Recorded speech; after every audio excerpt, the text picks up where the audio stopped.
Good afternoon. Today I'm going to be reviewing the Cadisen C8206. This watch is available from Trendy Men's Watch Store on AliExpress for €133. So firstly, let's look at the box that the watch comes in, and then I'll talk you through the other items one gets for the piece. So the watch comes in a watch box which is protected by this white cardboard outer sleeve one removes, and this is the watch box itself. So as you can see, the watch is protected by a foam panel, and the watch sits in the base in a foam cutout panel as one would expect. Although basic, it does suffice in protecting the watch in shipping, and I think it's perfectly acceptable to use a cardboard watch box, bearing in mind this is a low tier price point piece at €133. With the watch, one gets this owner's instruction manual. Although basic, it does suffice in detailing the operation of the movement used, which is the Seiko NH35A automatic. Clear, concise diagrams and the instructions are in English. One also gets this cardboard warranty card, and one also gets this plastic bracelet resizing tool. Now this is a curiosity because this watch doesn't use push pins, and this bracelet resizing tool is for push pins. It would have made more sense if they included a 1.6mm flathead screwdriver, because as you can see, the rivet link bracelet uses screw pins, it doesn't use push pins. But I think that they've included it because Cadisen watches usually use push pins in their bracelets, and they always include the tool with their watches. Lastly, one also gets this branded microfiber polishing cloth. I always think it's a nice touch to get a branded microfiber polishing cloth, irrespective of the price point of a piece. So with regards to the specifications of the piece, this is the Cadisen C8206. This watch is available in 4 dial colour options: black, blue, Tiffany blue and white respectively. This is the blue version. With regards to the dimensions, we have a 38mm case diameter, we have a 45.4mm lug to lug measurement, a thickness of 12.9mm and a lug width of 20mm. The rivet link bracelet tapers from 20mm at the lugs down to 18mm at the flip block clasp, and as you can see, the flip block clasp is signed to a good standard with the Cadisen logo engraved. Now I think they've made a mistake with the bracelets because it's 20 to 18. On a 38mm head of the piece, a correct taper would be 20 to 16. The problem with using 20 to 18 is it looks straight and parallel. It doesn't look like it's got enough of a taper, and really 20 to 16 would have looked much better. So I think they could improve upon this, changing the 20 to 18, reducing it down to 16. Now the first thing I want to bring to your attention is they've made a mistake with the bracelet, and I want to make you aware of it. As you can see, on the interior of the flip block clasp there are 4 dimples, so there are 4 micro adjust positions. The problem is one cannot use them because if you look at the last 2 links in the bracelet, the rivets mean that it's too wide. It can't slide into the body of the clasp. Now San Martin actually made the same mistake on their V1 SN004G, and then they realised their mistake, and in the V2 they corrected it. And what needs to happen is they need to reduce the width of the first 2 links to make them more like oyster style links, because with the rivet links, the rivets actually prevent the links sliding into the body. If it has oyster links, which are thinner without the rivets, the 2 end links can slide in and out of the clasp, and therefore one can utilise the 4 micro adjustments. Now on a positive note, Cadisen have acknowledged they've made the mistake, and what they're now doing is they're offering collectors that have purchased this C8206 a replacement bracelet with the corrected oyster style links in the end, and one simply just messages the store on AliExpress and then they'll send out the replacement bracelet. And I'm pleased to report on subsequent versions of the C8206 they're going to have the corrected bracelet, but this is a fundamental that they should have realised before shipping the watches out to the AliExpress resellers. So with regards to the rest of the specification, we have a flat sapphire crystal. Now the negative of the flat sapphire crystal is there is no AR coating on the underside, and it really does need clear AR coating. As you see, when I tilt the piece at an oblique angle, it's very glossy, very shiny and highly reflective due to the gilt mirror polished applied indices and gilt mirror polished Mercedes hands. So it's a shame that it doesn't have AR coating, because as you can see the legibility is poor as a result. The flat sapphire crystal is very reflective. They've also compounded this by making another error. If you look at the rehorts, the stainless steel rehorts underneath the sapphire crystal, they have mirror polished the rehorts. Rehorts should always be brushed satin finish regardless of whether they're laser engraved or not. And the reason why brush satin finishing works better for rehorts is that it refracts the light, it doesn't reflect it like a mirror. When you mirror polish the rehorts, as Cadisen have done, it's like having a mirror 360 degrees around underneath the crystal. And with the lack of AR coating, when light enters the sapphire crystal, it then bounces around the 360 degrees, the mirror polished rehorts, rather than being refracted, which it would do with a brush satin finished rehorts. So it's a fundamental error. They should have brush satin finished the stainless steel rehorts rather than mirror polishing it, because as you can see, it's like having a mirror underneath the crystal, and without the AR coating, it means that the dial and handset is hard to read. With regards to the handsets, they've used the Mercedes hands. They are correctly proportioned. The minute hand extends to the minute ticks on the chapter ring. The second hand also reaches the chapter ring, and the hour hand is correctly proportioned. Now, it follows the classic Submariner dial layout, so good symmetry to the dial, no date complication, and I like the fact the dial isn't over-branded with unnecessary text or specification. We simply have Cadisen in gilt at 12 o'clock, and then 200 metres / 660 feet, and then automatic at 6 o'clock, so just the right amount of information. The gilt applied indices and gilt Mercedes hands do complement the matte blue dial, and there's a good colour tone match between the matte blue ceramic bezel insert and the matte blue dial. They've done a good job in filling the minute tick engravings in the ceramic bezel and also the Arabic numerals in gilt, and the Lume pip has a patina tone to it which matches the patina tone of the Lume on the dial and hands. So a good colour match between the Lume pip, dial and hands, and I think they've made the correct decision by using gilt and blue. They really do complement each other. With regards to the bezel, it's a gear tooth profile bezel rather than coin edge finished. And the finishing isn't as good as on a San Martin SN004G, which uses a gear tooth bezel. I think that they could improve the quality of the finishing to mirror polish the gear teeth. And it's matte finish throughout, satin finish, but the quality of the finishing just isn't up to San Martin levels. But however, this is a significantly less expensive piece at €133, so one has to expect some cost-cutting measures. With regards to the end links, they're female pivoted end links and they work very well. They articulate smoothly and the end links are a good tight fit to the head of the piece. The profile matches the case, so credit where credit's due. They deserve credit for making good quality female pivoted end links. The rivet link bracelet is poor quality, and this is a main negative of the watch. If you look at the end link, in the female pivoted end link, you can see there is lateral side-to-side play, up and down play, and longitudinal play in every direction. So the female pivoted end links themselves are well made, but the actual bracelet has a lot of play in it, and there's play in every single one of the links. Using the 1.6mm screw pins, as you can see, we've got lateral side-to-side play, up and down play, and longitudinal play in every direction. The cumulative effect of having play in every one of the links is the bracelet rattles. It's a noisy bracelet and it feels sloppy, and one can feel the bracelet is slack on the wrist. So I'll just check the other side for comparison. Female pivoted end links again are good, but unfortunately we've got play up and down, side to side, and longitudinally, and also every single one of the links has significant play.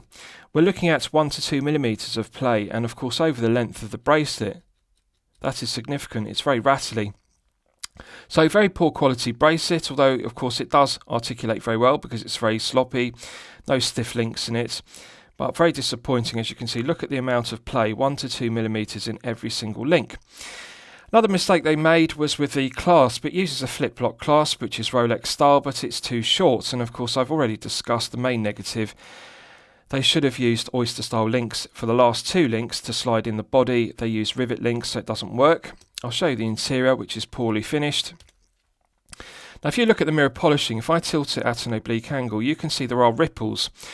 So underneath the mirror polishing, the actual machining of the solid milled clasp is poor because you can see the ridges, you can see the ripples underneath. Now they've mirror polished it to a good standard, but the problem is the machining itself of the 316L grade stainless steel is poor because one shouldn't be able to see those ripples.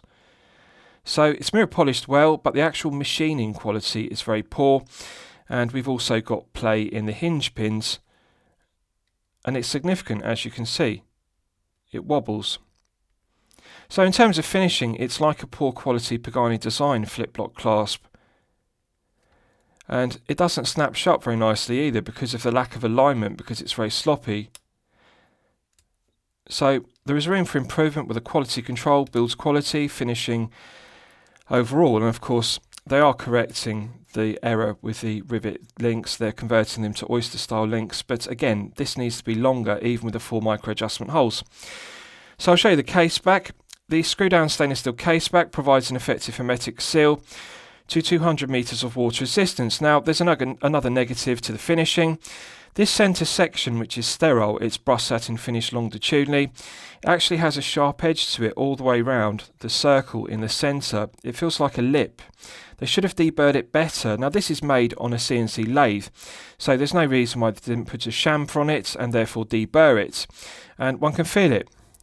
It's a sharp edge all the way around the centre circle, which is sterile, and it just doesn't feel smooth, and of course that is irritating against the wrist. The circumference is engraved with the specification to a good standard, and it's coin edge finished to a good standard. And as I've discussed, the female pivoted links are a good tight fit to the head of the piece, and the underside to the head of the piece is well finished. No sharp edges, no burrs to the underside of the flanks, and the bevels are well machined and mirror polished, which mark the transition between the top of the lugs and the flanks. With regards to the bezel execution, let's test the bezel. 120 click unidirectional bezel, as one would expect.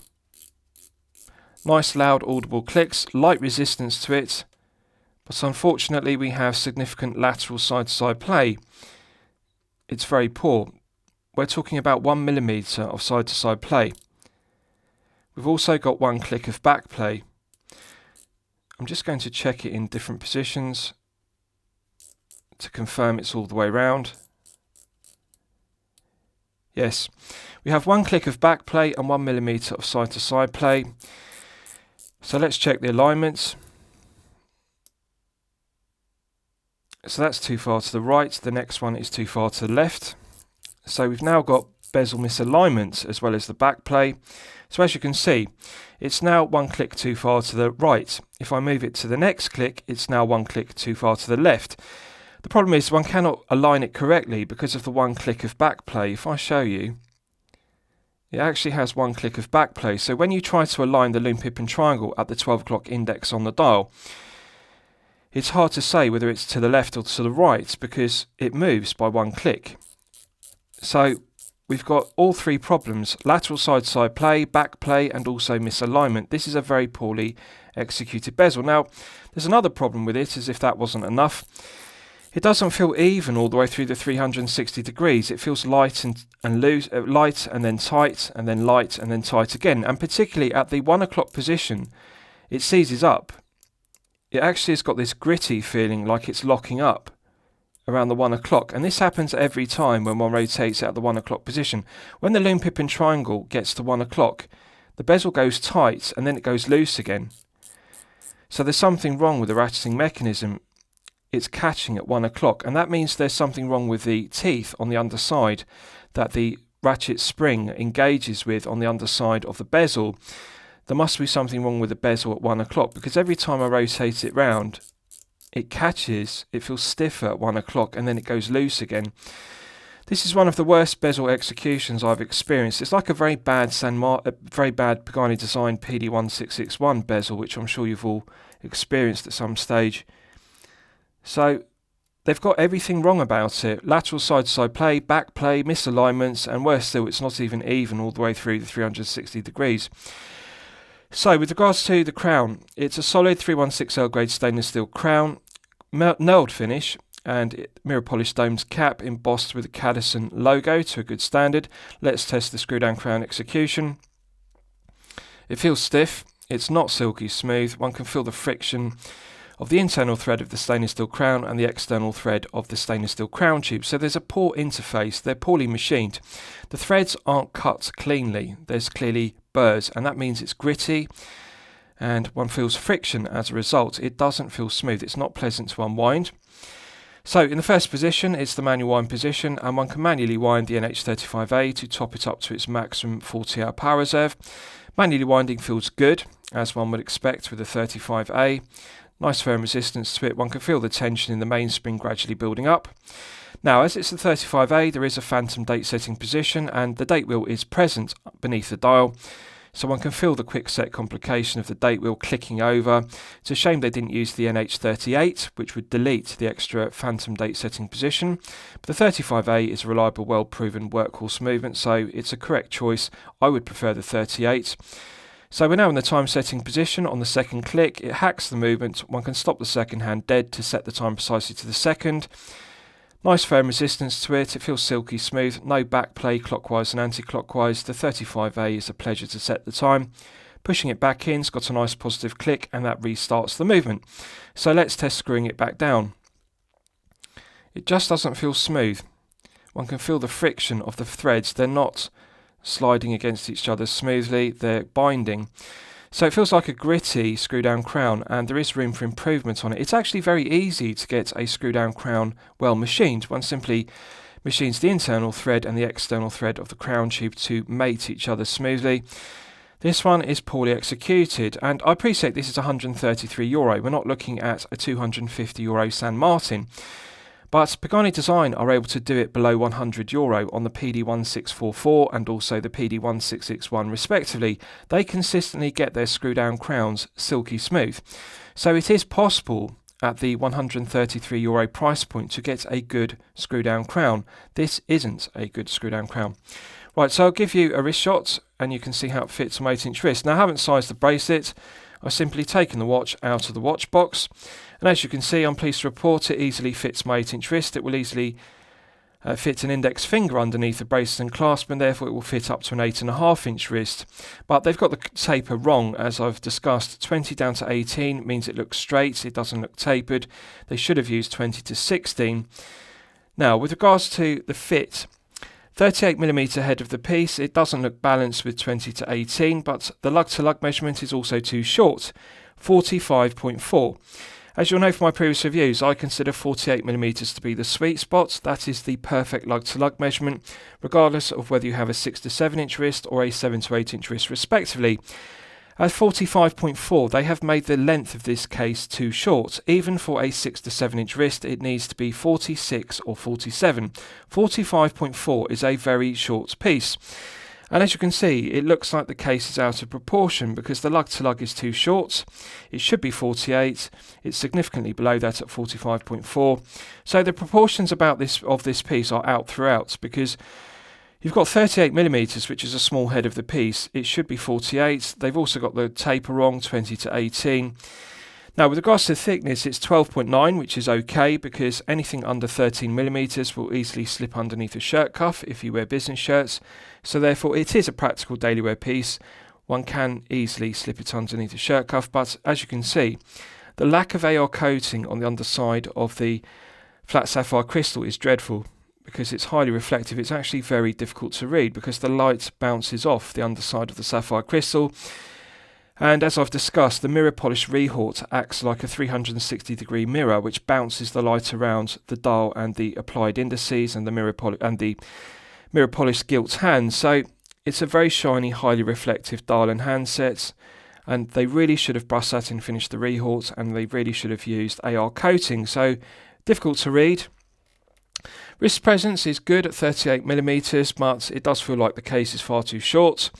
And really the proportions just look and feel off. So it's a real shame.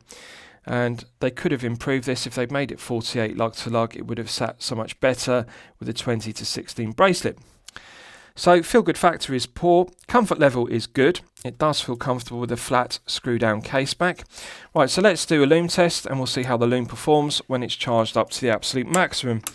So as always, I'm going to use my 100 UV LED torch and charge it up to the absolute peak. Right, so that's now fully charged, and as you can see, they have clearly used Luminova rather than C3 Super Luminova as a production cost-cutting measure.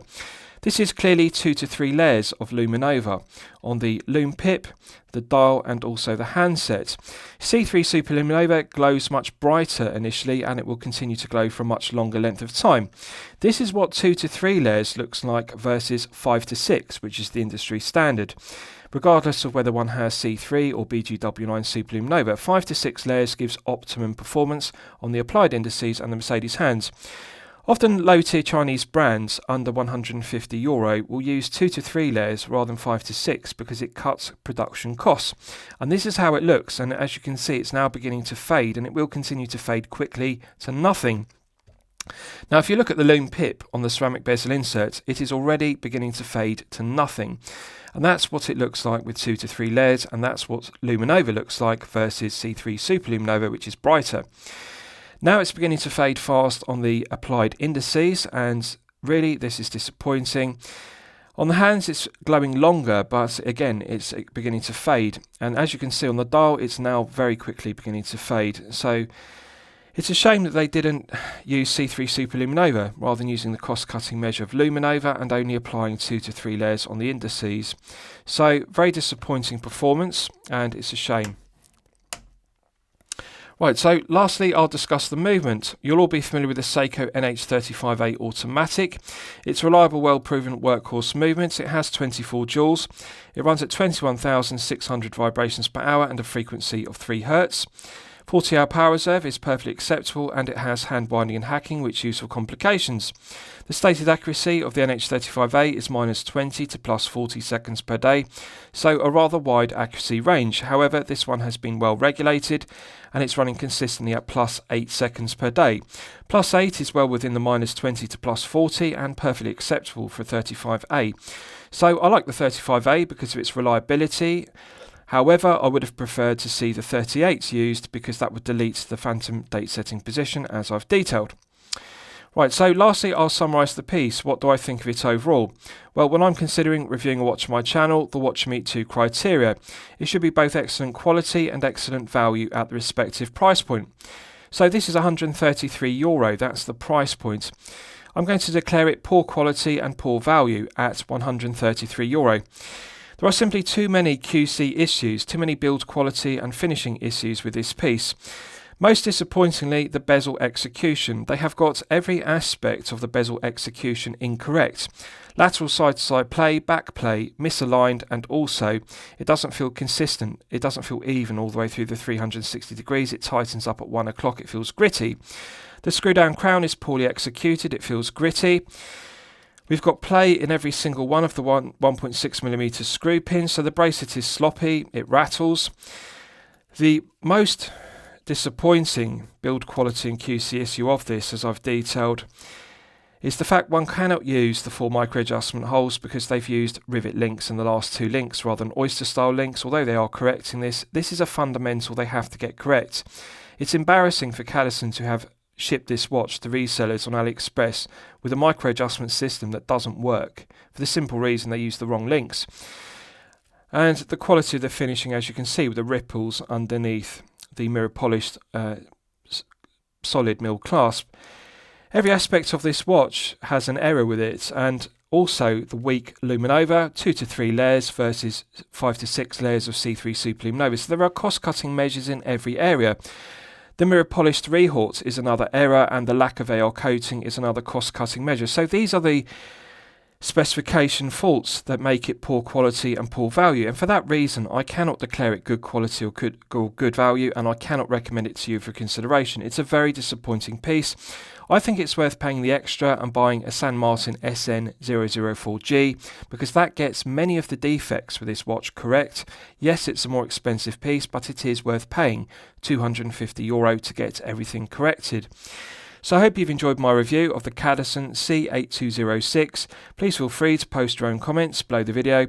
Thank you very much.